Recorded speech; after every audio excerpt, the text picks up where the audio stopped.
All right, we're back out here at Fleet Electronics today.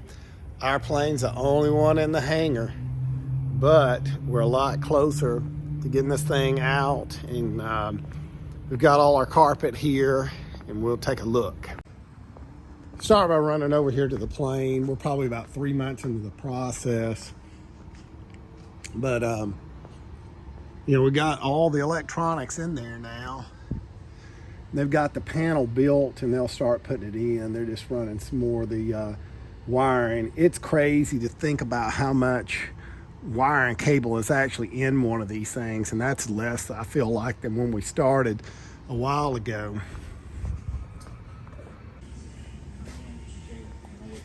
Ooh, electricity's actually going in our stuff. Look at that. Yeah, how you feel about that, Jacob? I'm excited. That's cool to see. I'm excited too.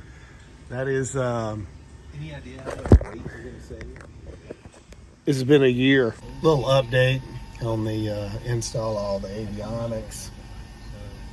We actually got power in the spaghetti monster today.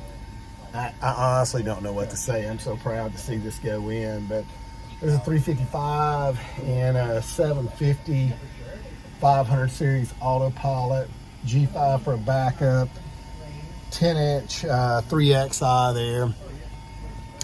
Dude, new engine, new interior, new everything. We might need to paint it one day, but who cares? It goes fast, and it's got a modern stack of avionics in it.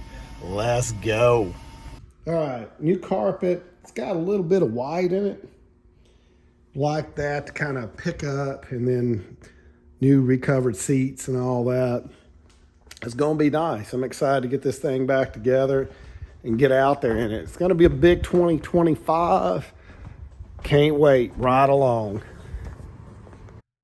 That year-long process is just that. It has taken a full year for interior, engine, and avionics. No going in. If you're gonna buy an airplane, go buy one that's already done. We have paid to be down for a year. I wouldn't do it again, but we're done it here.